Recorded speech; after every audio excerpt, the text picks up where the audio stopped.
ਹਾਂਜੀ ਕੀ ਨਾਂ ਤੁਹਾਡਾ? ਜੀ ਖਲੀਲ ਅਹਿਮਦ। ਉਹ ਖੂਹਾਂ ਦੇ ਜ਼ਮਾਨੇ 'ਚ ਵੀ ਤੁਸੀਂ ਹੈ ਸੀ ਜਦੋਂ ਖੂਹ ਆਖਦੇ ਸਨ? ਨਾ ਹੈਂ? ਖੂਹਾਂ ਦਾ ਪਤਾ ਨਹੀਂ ਸਾਨੂੰ। ਖੂਹ ਨਹੀਂ ਵੇਖੇ ਤੁਸੀਂ? ਕਿਹੜੇ ਸ਼ਹਿਰ ਦੇ ਹੋ? ਅਸਾਂ ਜ਼ਿਲ੍ਹੇ ਰਾਜਨਪੁਰ ਦੇ। ਰਾਜਨਪੁਰ ਦੇ। ਇੱਧਰ ਸੁਣੋ। ਰਾਜਨਪੁਰ ਦੇ ਤੇ ਪਿੰਡ ਦਾ ਕੀ ਨਾਂ ਜੀ ਸੁਣਾ?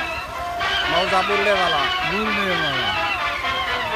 ਅਸੀਂ ਆਪਾਂ ਵੇਖਦਾ ਸਾਂ ਵੀ ਅਸੀਂ ਖੂਹ ਅੱਗੇ ਵੇਖੇ ਨੇ ਇੱਥੇ ਤੇ ਸਾਡੇ ਵਡੇਰੇ ਤੁਰ ਕੇ ਖੂਹ ਵਾਲੇ ਵੀ ਕਿ ਟਿਊਬਵੈੱਲਾਂ ਦਾ ਦੌਰ ਆ ਗਿਆ ਤੇ ਸਾਡੇ ਬਾਅਦ ਵਿੱਚ ਸ਼ਾਇਦ ਜਦੋਂ ਅਸੀਂ ਨਾ ਆਵਾਂਗੇ ਹਾਂਜੀ ਤੇ ਸ਼ਾਇਦ ਟਿਊਬਵੈੱਲ ਤੇ ਖਤਮ ਹੋਏ ਸਨ ਸਾਡੇ ਵੇਂਦਿਆਂ ਵੇਂਦਿਆਂ। ਤੇ ਜਦੋਂ ਅਸਾਂ ਨਹੀਂ ਹੋਣਾ ਤੇ ਸ਼ਾਇਦ ਇਹ ਮੋਟਰਾਂ ਵੀ ਖਤਮ ਹੋ ਜਾਣਗੀਆਂ। ਲੋਕੀ ਹੋਰ ਕਿਸ ਤਰ੍ਹਾਂ ਫਿਰ ਮਤਲਬ ਪੈਲੀਆਂ ਪਲਾਣਗੇ ਜਾਂ ਪੈਲੀਆਂ ਹੋਣਗੀਆਂ ਵੀ ਕਿ ਨਹੀਂ ਹੋਣਗੀਆਂ, ਕਿਸ ਤਰ੍ਹਾਂ ਦਾ ਜ਼ਮਾਨਾ ਆ ਜਾਣਾ ਜਾਣਾ ਵਾ। ਹਾਂਜੀ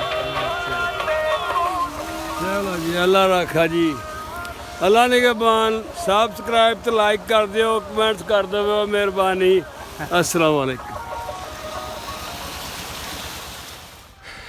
इंसान पीने और काश्तकारी और नहाने वगैरह के लिए ना पानी का इस्तेमाल पहले तो करता था।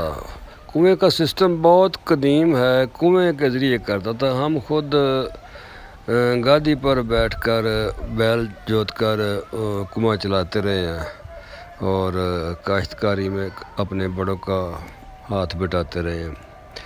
फिर दौर आ गया डीज़ल इंजन का और डीज़ल इंजन के बाद फौजी पीटर इंजन आ गए, फिर मोटरें चल गई। हाँ जी, अब तक तो कुछ मोटरें चल रही हैं, थोड़ा थोड़ा साथ साथ सोलर चल रहा है। और सोलर के बाद पता नहीं इंसान ने कौन सा तरक्की करके कड़मचू निकाल लेना और क्या